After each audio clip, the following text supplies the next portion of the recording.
పెంజర్ల అనంత పద్మనాథ స్వామి temple. గుడి నిర్మాణము చేస్తూ రాంగా ఆగిపోయింది.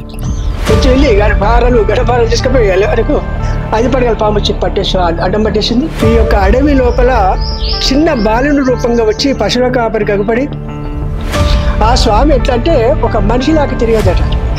ఆ మార్గ మధ్యంలోకి వచ్చేటానికి అయ్యే చక్కని 5 పడగలు తీసుకుని అడ్డం వచ్చేసిందట.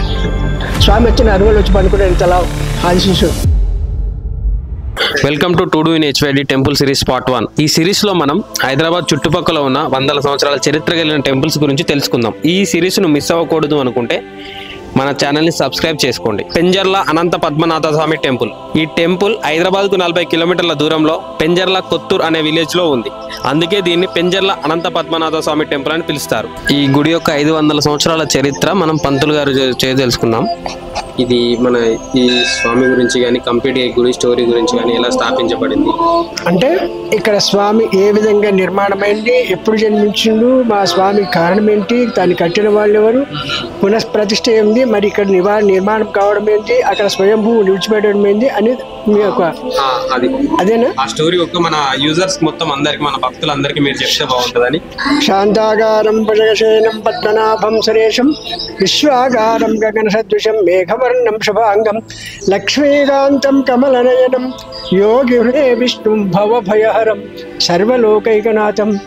భక్తులకు మనవి చేయడమేనగా ఈ యొక్క స్వయంభూ అయినటువంటి శ్రీమన్నారాయణ అనంత పద్మనాభ స్వామి 500 సంవత్సరాల క్రితం మరియు ఈ యొక్క అడవి లోపల చిన్న బాలుని రూపంగా వచ్చి పశువుల కాపరికి అగుపడి ఆ యొక్క స్వామి ఆ యొక్క పశువుల కాపరి దగ్గర నాయనా నాకు ఆకలేస్తుంది పాలిమ్మని అడిగాడట. మరి ఆ పశువుల కాపరి అదృశ్యమేంటో స్వామి భగవంతుడి చెట్ల దగ్గర ఆవుల పాలు ఉన్నాయి తాగమని చెప్పి పాలు వెతికిచ్చాడట. స్వామి మీరు ఎక్కడికి వెళ్తారంటే నేను దారి తప్పించాను స్వామి, నా వివరాలు తర్వాత చెప్తానులే కానీ నాకు నిద్ర వస్తుంది పడుకుంటాను, ఇక్కడ వెళ్ళే ముందు లేపని చెప్పి ఒక చెట్టు కింద పడుకున్నాడట. పడుకున్న తర్వాత సాయంకాలం ఇంటికి వెళ్ళే ముందు ఆ స్వామిని లేపదామని చూసేముంది అక్కడ శిలార్పమైనటువంటి స్వామి. ఆ శిలార్పమైనటువంటి స్వామిని మరి ఆ పశువుల కాపరి చూసి అయ్యో ఇప్పుడే బాల్య రూపంగా వచ్చినటువంటి స్వామి శిలార్పమైంది కదా, సాక్షాత్ భగవంతుడిని తెలుసుకోలేకపోతుంది అని చెప్పి ఆ యొక్క పశువుల కాపరి ఎంతో సంతోషపడి చక్కగా గ్రామంలోకి వెళ్ళి గ్రామంలో చిన్న పెద్దలను అందరికి కూడా ఈ విషయం చెప్పాడట. మన గ్రామం లోపల ఒక చిన్న బాలు రూపంగా అనంత పద్మనాభ స్వామి అని చెప్పి బాలుడు వచ్చి ఇక్కడ నిర్మాణమైండు అని చెప్పే వరకు ఏం స్వామి ఎట్లా వచ్చిండు ఏం సంగతి అంటే ఈ విధంగా నా దగ్గర పాలు తాగి ఇక్కడ పట్టుకుంటానని చెప్పాడు. నేను వెళ్ళి చూసేవారు లేపుదామని చూసే వరకు శిలారూపమైంది చెప్పాడు. అయితే ఆ రాత్రికి ఆ స్వామి స్వప్నంలో నేను ఎవరినో కాదు అనంత పద్మనాభ స్వామిని ఈ గ్రామంలో ఉండడానికి నాకు కోరిక కలిగి నేను ఇక్కడికి వచ్చిందని చెప్పాడట. అప్పుడే అనంత పద్మనాభ స్వామిగా అందరికి కూడా తెలుసుకునబడింది.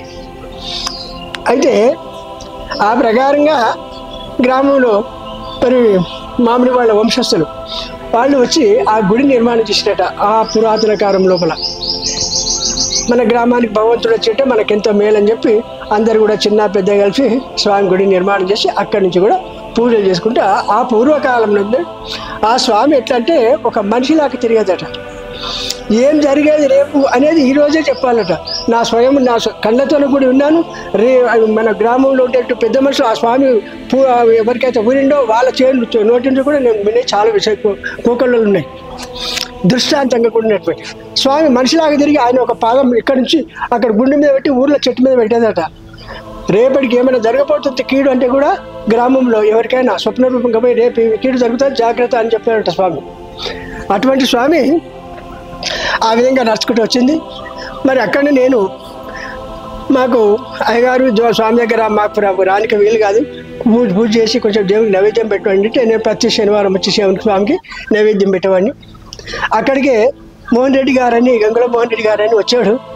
అయ్యగారు మరి ఈ స్వామికి నీవు పూజ చేస్తున్నావు కదా, అనంత వ్రతం చేస్తున్నాను. అప్పుడు నేను తిరుపతి పోయి ఖర్చు పెడుతుంటా ప్రతి సంవత్సరము. నాకు వచ్చిన మరి నాకు పన్ను లోపల కాంట్రాక్ట్ పన్ను లోపల వచ్చిన దాన్ని నేను ఇక్కడ స్వామికి పూజ ఖర్చు పెట్టవచ్చా అంటే, స్వామి గోవిందుడు అందరివాడయ్యా, స్వామి సేవ ఎక్కడైనా చేసుకోవచ్చు, అందువల్ల ఎంత లేడని సందేహం వల్ల చక్రి సర్వోపగతుడు ఎందెందు వెతకించి నందనేవుడు, అక్కడ లేడికొండ కాదు, అక్కడ పోయి ఖర్చు పెట్టే అవసరం లేదు, ఇక్కడ చేసుకోవచ్చు అని చెప్పాను. ఆయన మళ్ళీ సంవత్సరానికి స్వామికి బట్టలు, మాకు వస్త్రాలు, మరి హోమ ద్రవ్యాలు, పూజా ద్రవ్యాలు ఎంచుకొచ్చాడు. ఆ యొక్క స్వామి వ్రతం చేశాను. ఆ స్వామి ఆయన కళ్ళ పోయి నాకు గుడి కట్టు అని చెప్పాడు. నీ కోరిక ఏముందో నెరవేర్స్తా, నా యొక్క కోరిక నీవు నెరవేర్చమని చెప్పాడు స్వామి.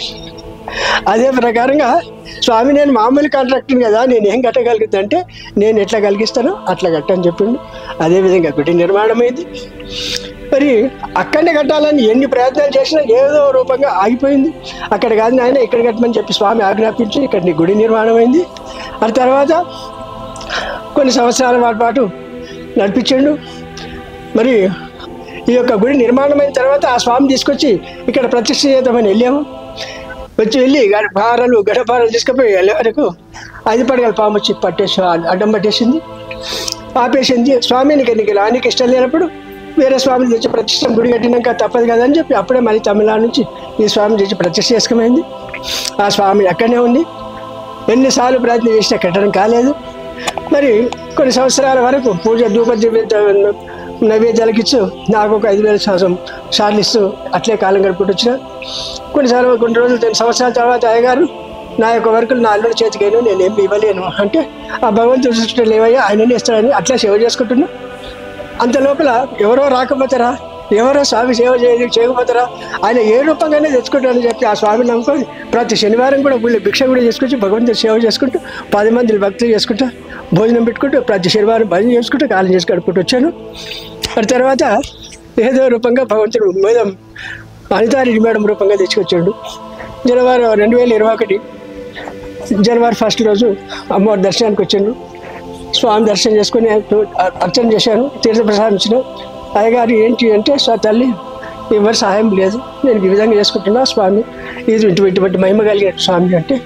మరి ఆమె వెళ్ళిపోయింది. మళ్ళీ వచ్చింది, మీరు అడిగినట్లే ఈ స్వామి విశేషాలు ఏంటి అంటే, స్వామి ఇటువంటి తల్లి ఇక్కడికి వచ్చిన స్వామి దగ్గరికి సంతానం లేకొచ్చినటువంటి వాళ్ళకి సంతానం, మరి ఎన్నో బాధలతో బాధలు కూడా తిరిగి, ఎన్నో కష్టాలు ఉన్నటువంటి వాళ్ళు కష్టాలు, బాంబే ఎక్కడెక్కడి నుంచి కూడా వచ్చినటువంటి వాళ్ళు అందరి కష్టాలు తీర్చేటువంటి స్వామి, చాలా మహిమాయినటువంటి స్వామి, మనం ఏ కోరితే అది తప్పకుండా ఇస్తారని చెప్పాను.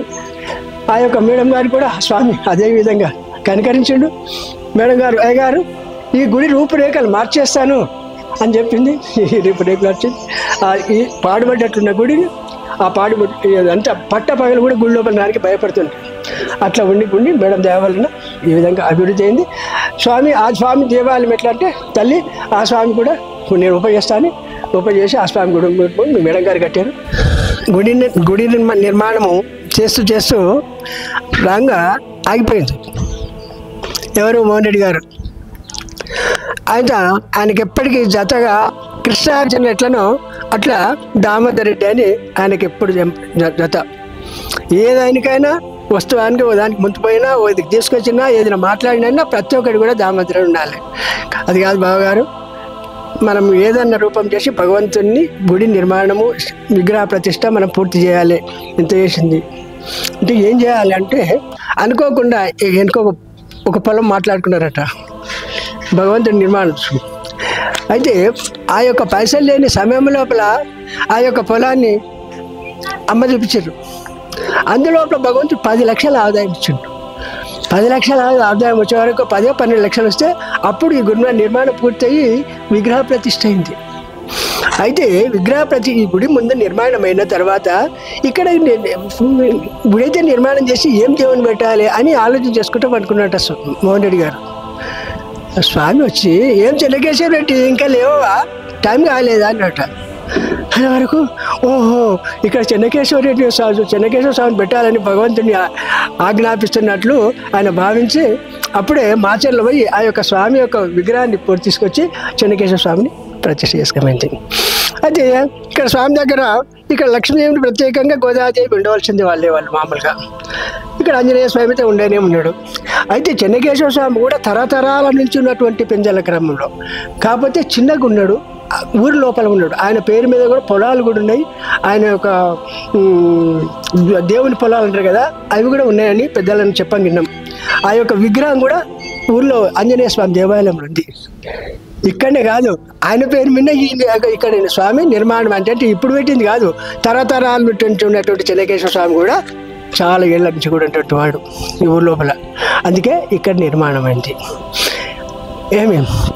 అయితే ఈయన మీ చిత్రాలు ఎట్లుంటే తెలుసా, ఒక ఆమె ఏం చేసేది, కుమ్మరామె శనివారం ఉంది కదా, స్వామి కింద కొబ్బరికాయ కొడదామని చెప్పి స్నానం చేసుకొని కొబ్బరికాయ, అగరబత్తీలు, నూనె, ఒత్తులు అన్నీ పెట్టుకొని ఒక పొరపాటు ఏం చేసింది, మనం స్నానం చేసి ఇడిచిన బట్టలు ఉంటాయి కదా, బావికి పోయి అవి కూడా అక్కడనే పెట్టుకుందామని అవి కూడా అంతటా పెట్టుకోవచ్చు. ఆ మార్గ మధ్యంలోకి వచ్చేటానికి అయ్యే చక్కని 5 పడగలు ఎత్తుకొని అడ్డం వచ్చేసినట్టు. అడ్డం వచ్చేసినప్పుడు అమ్మవారికి అర్థమైపోయింది, స్వామి నేను చేసిన పొరపాటు నీ వచ్చిన నా తప్పైంది, ఈ వారం రాను, నాకు నా తప్పు క్షమించాలని కళ్ళు మూసుకొని దండం పెట్టినప్పుడు స్వామి పట్టుకు వెళ్ళిపోయిందంట. అట్లా ఈయన ఏదన్నా గింత మిస్టేక్ జరిగితే అప్పుడే తక్షణమే చూపిస్తాడు. అటువంటి చాలా స్వామి. అంతెందుకండి, గుడి కాంపౌండ్ వాళ్ళు అది నిర్మాణం చేపిస్తున్నా, మేస్త్రులను తీసుకొచ్చిన మోనెట్ల చేత కాదంటే తర్వాత కట్టి బాబాయ్ ముందు మల కట్టలేవు, నేను కట్టిస్తా అని చెప్పి నాకు తెలిసిన మేస్త్రులు అని చెప్పి అంతా కట్టించినాక వాళ్ళు ఏం చేసిన అవతలు ఉన్నారు, అది మసలు ఎట్లుంటారు, ఇంత ఏమన్నా తిందామని చెప్పి ఇంత ఎప్పుడు తీసుకుని తిన్నారేమో, ఇంట్లోకి డైరెక్ట్గా పాము అయింది, వణుకుంటూ వచ్చారు తాను. స్వామి తప్పైంది, మళ్ళీ నా జీవితంలో మళ్ళీ తినమని. అంటే అట్లా ఎన్నెన్నో మహిమలు కట్టాడు స్వామి. మరి నా రూమ్లో కూడా నేను భజన చేస్తుంటే మోహన్ రెడ్డి గారు, పట్టాభి రెడ్డి గారు అందరూ కూడా రూమ్లో వండుకుని ఆ రూమ్లో స్వామి వచ్చి నా రూమ్లో వచ్చి పండుకుంటాడు. ఇంతలా ఆదిశిష్యుడు ఏం పంతులయ్యా, పాములు ఇంట్లో పెట్టుకోండి అంతా తెగొచ్చి గుళ్ళే వండుకున్నట్టు వచ్చారు. ఇంకొకటి తెలుసా, ఒక ఆయన రామరెడ్డి అని తోలుకొచ్చాడు, ఆయన ఒక్క ఇడ్లీ కూడా తినేది లేదంట, ఒక్క ఇడ్లీ. ఇప్పుడు అప్పుడు చచ్చిపోతే బాబా ఆడేడు చచ్చిపోతే గుడి కోసం అంటే తీసుకొచ్చాడు. ఇటుకు వచ్చినాక స్వామి పోయి ఘటసర్ప రూపం మీద పడితే బాంబేసి ఎంత శబ్దం ఉందో అంత శబ్దం అయింది. ఇక్కడ ఏమైంది మేము పరిచయం చచ్చిపోతే అన్నట్టు అయిపోయా. అప్పటి నుంచి ఎక్కడ పోయినా దయ్యం ఎక్కడ పోయాను, రోగం ఎక్కడ పోయాను, ఇంత తెలిపో ఒక్క ఇడ్లీ తిన్నోడు 3 పూటలు తిని సరిపోకట్టు.